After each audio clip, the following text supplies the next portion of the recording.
The children of King Edward III of England, the siblings who fought the 100 Years' War and the Black Death. Edward III was one of England's great medieval warrior kings. But when he wasn't sacking France, he was in the sack making babies with his queen, Philippa of Hainault. They had 13 children, 8 sons and 5 daughters. The siblings grew into legendary warriors and key political players, and they sprouted the branches of the family that would go head-to-head in the Wars of the Roses. Edward III was such a prolific father that he is believed to be an ancestor to 99.53% of all people of British descent alive today, about 200 million people worldwide. So if you have any amount of British heritage, then it is extremely likely that at least one of these royal siblings is in your family tree. Let's meet the children of King Edward III of England. Edward married Philippa of Hainault when they were both 13. His mother, Isabella of France, arranged the union to secure Philippa's father's support of her invasion of England. She overthrew her husband, Edward II, who had forsaken her in favor of his lover, Hugh Despenser. Once Isabella had secured her son's throne, she ordered her husband to be quietly murdered, and his lover to be loudly and publicly executed. Young Edward and Philippa got on well. She was already pregnant when she was crowned queen in Westminster Abbey. Edward overthrew his mother, executed her lover Mortimer, and took control of England. Now wielding the power of the king, he came to rely on the sage advice of his wife. Having come from the emerging epicenter of European commerce, the Netherlands, Philippa was well versed in finance and diplomacy. She took an interest in England's wool industry and helped to secure the nation's wealth for centuries to come. Philippa was a model queen and mother who worked tirelessly for her adopted country, the crown, and her children. Her popularity helped her husband maintain order during his 50-year reign. In 1328, Edward's maternal uncle, King Charles IV of France, died, leaving behind a daughter and a pregnant wife. When the baby was born a girl, a succession crisis ensued. Women were barred from inheriting the French throne. As the daughter of Charles's sister, Edward III was the next male in the family, and he laid claim to the French throne. But the French balked at being ruled by an Englishman, and named his cousin King Philippe VI instead. Edward was not pleased, and began the 100 Years' War. His eldest son, Edward of Woodstock, became one of the greatest heroes of the conflict. He was born in 1330 and often traveled with his parents to battlefields across Scotland and France. He lived up to his expectations and became a model of chivalry and one of the greatest knights of his age. Rather than rally a few noble knights as previous kings had done, King Edward raised taxes and hired a professional army of skilled warriors. He premiered 6-foot longbows. Their range and power rained devastation on the enemy and were the medieval equivalent of an atomic bomb. The volley of archers, followed by a stampede of heavy cavalry, cut through the French at the Battle of Crécy. When the king was sure that he would win, he left his 16-year-old son to command the vanguard to victory, thus ensuring the prince's popularity and confidence. Edward created for his son the first English dukedom, Cornwall. This massive estate in the south continues to be held by the monarch's eldest son to this day. Next, Edward was named Prince of Wales, and a golden circlet was placed upon his head. Father and son laid siege to the crucial port of Calais. After a year of conflict, the city surrendered, and the king ordered the 6 burghers to present him with the keys to the city, barefoot with nooses around their necks. Queen Philippa fell to her knees and begged for their lives, and Edward spared them. This was a public stunt to display the king's chivalric mercy. To celebrate his victory, he established the most noble order of the Garter. He was inspired by King Arthur and his legendary Knights of the Round Table. After the king himself, Prince Edward was the first knight to be inducted. The Garter remains England's oldest chivalric order. Prince Edward was next appointed the King's Lieutenant in Gascony. He earned the nickname the Black Prince, probably because of a distinct suit of black steel armor, and for his brutality. His father ordered him to lead an army into Aquitaine, during which he pillaged and plundered several towns. He defeated the French at the Battle of Poitiers and took King Jean II as prisoner. In another act of chivalry, he gave the captured king the best horse and rode behind him on an inferior pony. Next, the 30-year-old prince took a break and returned to England, where he settled down with his cousin Joan of Kent. She was 4 years his senior and one of the most beautiful women in England, but she had a complicated past. At 13, she secretly married 26-year-old Thomas Holland, just before he went to war. Joan's family then arranged her marriage to the Earl of Salisbury. Joan was too afraid to admit that she'd already been married without permission, so she became a bigamist. But when Thomas returned from France after 8 years away, he protested that his wife had been stolen. The Pope ruled in his favor and ordered the couple to have a proper church wedding. They had 5 children, but Thomas died of illness. Joan was the last of her siblings to survive, so she became the Countess of Kent. She was a rich woman and an attractive prospect for Edward. The king and queen would normally have insisted that he marry a foreign princess, but Queen Philippa was exceedingly fond of Joan and encouraged her husband to apply for a papal dispensation. The newlyweds were sent to rule Aquitaine, a region of France which had belonged to the English crown since Eleanor of Aquitaine married Henry II of England in 1152. There they lived happily together and welcomed 2 more sons, Edward and Richard. The Black Prince made a quick sojourn to Spain to assist King Pedro of Castile in defeating his illegitimate brother, Enrique of Trastamara. He was successful and demanded in payment a massive 170-carat uncut red gem. The Black Prince's ruby, which is actually a spinel, glows front and center in the imperial state crown to this day. While Edward was fighting, his young sons were in Bordeaux. An epidemic of bubonic plague struck, and 5-year-old Edward died. When the prince returned, he was heartbroken. He contracted dysentery from unsanitary battlefield conditions and languished for 5 years.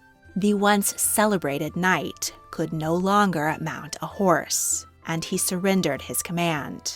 He died at the age of 45, predeceasing his father and leaving his 9-year-old son, Richard, as heir to the throne.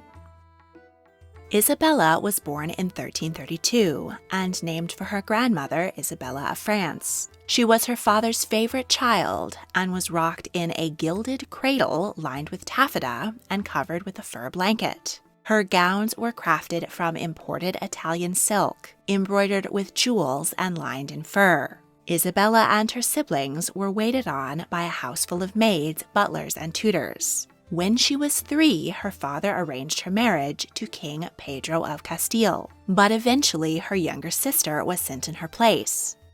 Isabella's parents attempted to arrange several marriages for her, but the princess was very particular. When she was 19, 5 ships were prepared to sail her to Gascony to marry Bernard d'Albret, but at the last moment, Isabella changed her mind. Her parents don't seem to have been upset, and her father granted her an allowance of 1,000 marks a year. Isabella remained single until 33, unusual for the time. Eventually, she expressed a desire to wed Enguerrand VII, Lord of Coucy, a wealthy French magnate with whom she'd fallen in love. He was 7 years her junior and had been brought to London as a hostage in exchange for King Jean II. King Edward gave his daughter a generous dowry of £4,000 and released her groom without a ransom. He named the couple Earl and Countess of Bedford. The newlyweds moved to his family lands in France. They welcomed 2 daughters, Marie and Philippa. He continued to fight against his in-laws, while Isabella made frequent trips back home. Family dinners must have been awkward. When King Edward III was on his deathbed, Isabella came to comfort him. When her nephew, Richard II, became king, her husband renounced all ties to England and abandoned his wife. She was separated from her eldest daughter, Marie, who remained with her father. Isabella died in 1382, age 50. Joan was born in 1333. At 14, she bid her family farewell and boarded a ship bound for Castile, where she was set to marry Pedro, the heir to the throne. The princess bride was dressed in the finest velvet and silk, bedecked with dazzling jewels, and it took an entire ship to carry her trousseau. She traveled through hostile France with an intimidating retinue of armed guards, but they could not keep her safe from a danger no knight could vanquish: bacteria. The party stopped to rest at a castle in Bordeaux, France. The Black Death had already crept north from Italy, but it was unknown in England, so Joan's protectors had no idea of the danger. Members of the entourage began to fall ill. In desperation, they moved the princess to the small village of Lermont, but it was too late. She succumbed on September 2nd, 1348. Most royals who died on the road were embalmed and carried home with great honor. But in the chaos of the plague, Joan was buried quickly in Bayonne Cathedral. A statue of her was erected in Westminster Abbey and placed next to her father's tomb. King Edward wrote a sorrowful letter to his daughter's intended father-in-law, informing him of her sad demise, and writing that she had been sent ahead to heaven to reign among the choirs of virgins. William of Hatfield was born in 1337. He died shortly after birth and was buried in York Minster. Lionel of Antwerp, Duke of Clarence, was born in 1338, while his parents were visiting Queen Philippa's family in the Low Countries. His name, Lionel, was unusual in England at the time. It derived from Sir Lionel of Arthurian legend and refers to the lions in the English coat of arms. When he was just 4 years old, his father married him to 10-year-old Elizabeth de Burgh. She had inherited massive estates in Ireland, and Lionel became Earl of Ulster in her name. The king planned to make his second son the biggest magnate in Ireland. When Lionel was 17, his father knighted him and brought him to France to get him into the family business of waging war. While they were gone, Elizabeth gave birth to their only child, Philippa.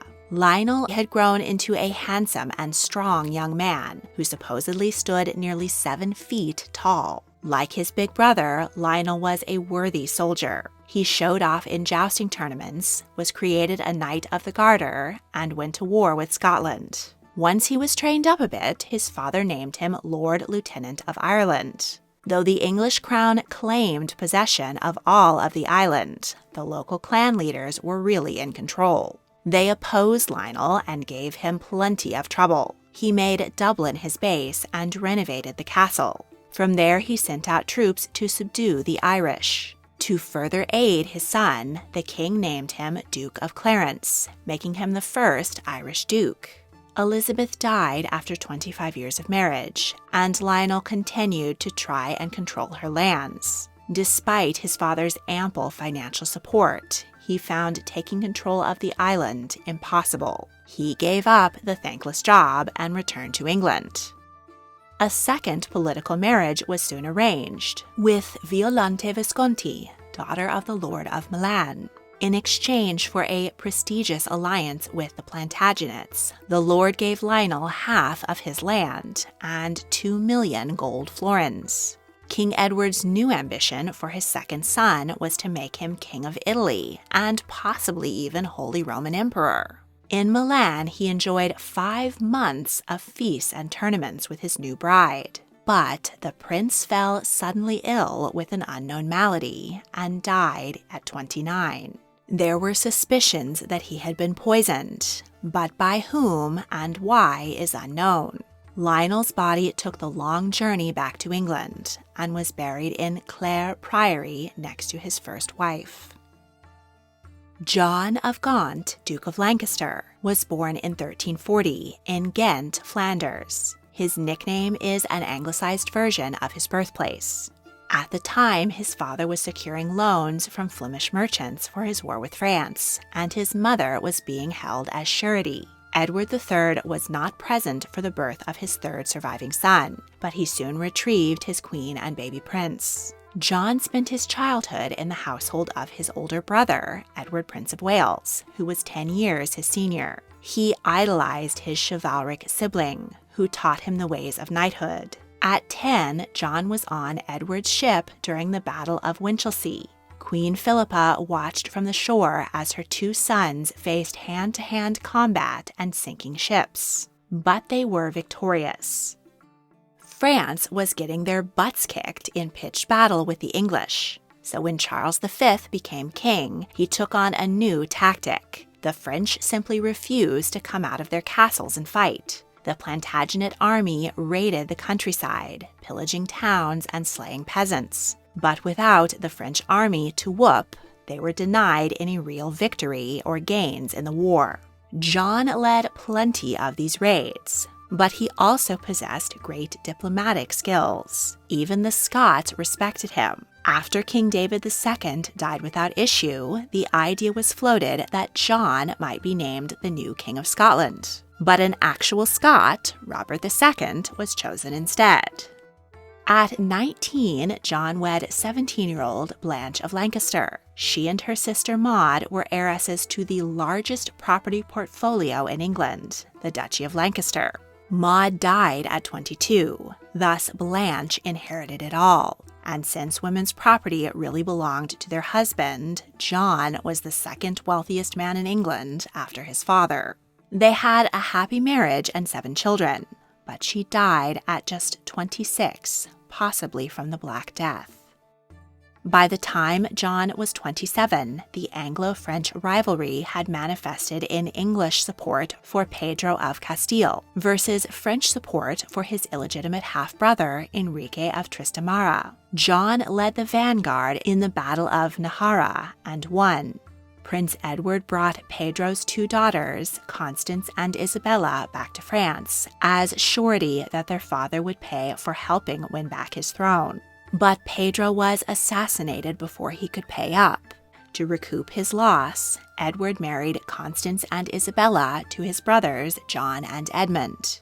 John made haste to marry Constance in a no-frills ceremony. He was more interested in laying claim to her father's throne and began calling himself King of Castile. He cared very little for Constance. Though they had 2 children together, John stowed her in Leicester Castle and forgot about her. He was really in love with her lady-in-waiting, Catherine Swynford. After the Black Prince's Spanish adventure, he fell gravely ill. Their father, now in his late 50s, was also in declining health. With Lionel busy in Ireland, John was the most senior, able-bodied Plantagenet man, and he rose to the occasion. He spent a year in Aquitaine settling his big brother's affairs. Then he returned to London to take charge of the country. There he was not so popular. He opposed the growing merchant class, Parliament, and the wealthy clergy, who called him out for being an adulterer. In 1377, King Edward III died, and the Black Prince's 10-year-old son became King Richard II. John was effectively his regent and actually ran the country, but many in London thought that he wanted to seize the throne. Peasants revolted against John. His palace of Savoy was burned to the ground, and his family narrowly escaped and went on the run. Luckily, the prince was in Scotland, where the people who admired him were ready to protect him. 14-year-old King Richard famously rode out and calmed the furious peasant mob. From then on, the young king felt he no longer needed his uncle. Out of power in England, John journeyed to Castile to try and actually sit on the throne he had claimed for over a decade. But on the campaign, he lost half of his army to the plague. He came back to England a changed man. Weary of war, he tried unsuccessfully to broker peace with France. His second wife, Constance, died, and he quietly married Catherine and had their 4 children legitimized. John of Gaunt died peacefully in 1399, age 58, and was buried next to his first wife. He was best known for the incredible dynasty he fathered. John's children and descendants went on to fight on both sides of the Wars of the Roses and rule several countries. In the next episode, we'll meet them. But now, back to Edward III's children. Edmund of Langley, Duke of York, was born in 1341. At 18, he got his turn to go with Daddy on a military expedition to France. This campaign failed, but Edmund was made a Knight of the Garter anyway. He continued fighting in France and aided his brother Edward at the siege of Limoges. He wed Isabella of Castile and they had 3 children. Their son Richard was a grandfather of Edward IV and Richard III. Thus, Edmund is an ancestor of every English monarch from Henry VIII on. Edmund and Isabella did not have a happy marriage, and she was notoriously unfaithful. Edmund aided his brother John in his disastrous attempt to claim Castile. He inherited his godfather's lands in Yorkshire, and his nephew Richard elevated him to Duke of York. After the king fell out with John of Gaunt, Edmund acted as keeper of the realm whenever Richard was out of the country. In 1399, John's eldest son, Henry Bolingbroke, invaded England. Edmund raised an army to support King Richard, but then he decided to switch nephews and back Henry instead. He won, had himself crowned Henry IV, and imprisoned Richard. Edmund was richly rewarded for his support. Isabella died after 20 years of unhappy marriage, and Edmund promptly wed Joan Holland, an heiress 40 years his junior. They had no children. Edmund died in 1402, age 61. Blanche was born in 1342 in the Tower of London. She died shortly after birth and was buried in Westminster Abbey. Mary of Waltham, Duchess of Brittany, was born in 1344. Her future husband, John, son of the sovereign Duke of Brittany, was 5 years old and living with the English royal family. This was part of Edward III's campaign to ally with other continental monarchs against France. Mary and her younger sister Margaret led a sheltered life at the royal residence at the Tower of London. When Mary was 16, she was married to John, her childhood playmate, who was now Duke of Brittany. Her wedding dress was a gift from her father. The tunic and long mantle were made of 2 types of cloth of gold and lined with 640 ermine skins. The couple honeymooned at home at the English court, but plans were underway for their entrance in Brittany as Duke and Duchess. Before they departed, Mary fell ill with a lethargic disease, and it was impossible to rouse her. She died in 1361, age 16. Her heartbroken husband referred to her as my late dearest companion. Margaret, Countess of Pembroke, was born in 1346. Numerous grooms were proposed for her, including Albert III of Austria and Charles of Blois, a union which would have made her a rival to her beloved elder sister Mary. The royal children had been raised with John Hastings, Earl of Pembroke, and Margaret was very close with him. They married when she was 13. When she was 15, Margaret fell seriously ill, possibly with the same wasting disease as Mary. She died 1 month after her beloved sister, and they were buried together in Abingdon Abbey. Their mother commissioned a tomb, and their father ordered stained glass windows commemorating his youngest daughters. Thomas of Windsor was born in 1348. He lived for over a year, but died of the plague and was buried at King's Langley Church in Hertfordshire. William of Windsor was born in 1348, but he died at just 1 month old. Edward and Philippa's youngest child, Thomas of Woodstock, Duke of Gloucester, was born in 1355. His eldest brother, Edward, was 25 at the time. At 19, he wed heiress Eleanor de Bohun and given Pleshy Castle in Essex. The couple had 4 children. At 22, Thomas was knighted and created Earl of Buckingham. Then he became Earl of Essex in his wife's name. Thomas commanded an army in aid of his brother-in-law, Duke John IV, in his war to keep Brittany independent from France. He laid siege to the city of Nantes and its vital bridge over the Loire River. But the Bretons decided to reconcile with King Charles VI, and with dysentery ravaging his men, Thomas gave up and returned home.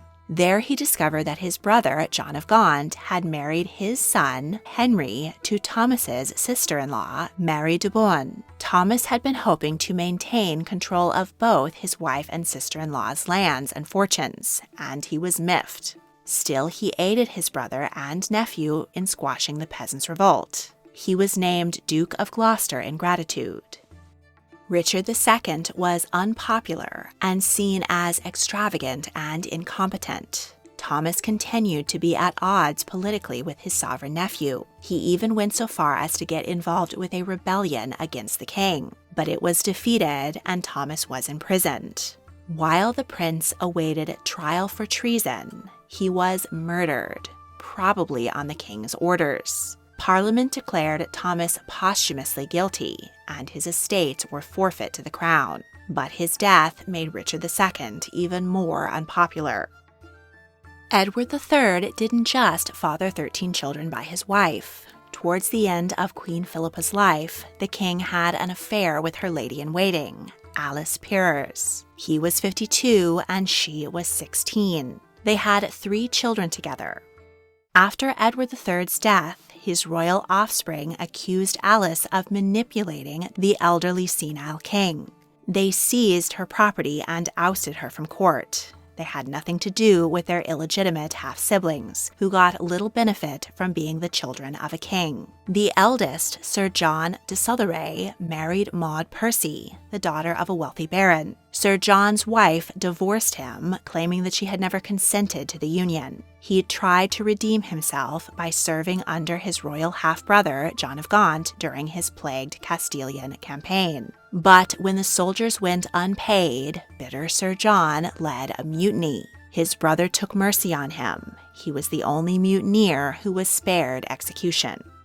His younger sisters both married men of minor gentry. Jane wed Richard Northland, and Joan married Robert Scairn, a lawyer and member of Parliament. In the next episode, we'll meet John of Gaunt's illustrious children, learn how his eldest son, Henry, stole the throne from Richard II, how his daughters became queens of Portugal and Spain, and how his illegitimate descendants rose to challenge their royal cousins and found the Tudor dynasty. Want even more tea on history? Check out the History Tea Time podcast. Don't want to wait to see the next episode? Patrons get exclusive early access to all of my multi-part series. If you would like to join my Patreon and help me make more fascinating videos, click on the link in the description. Thank you for watching.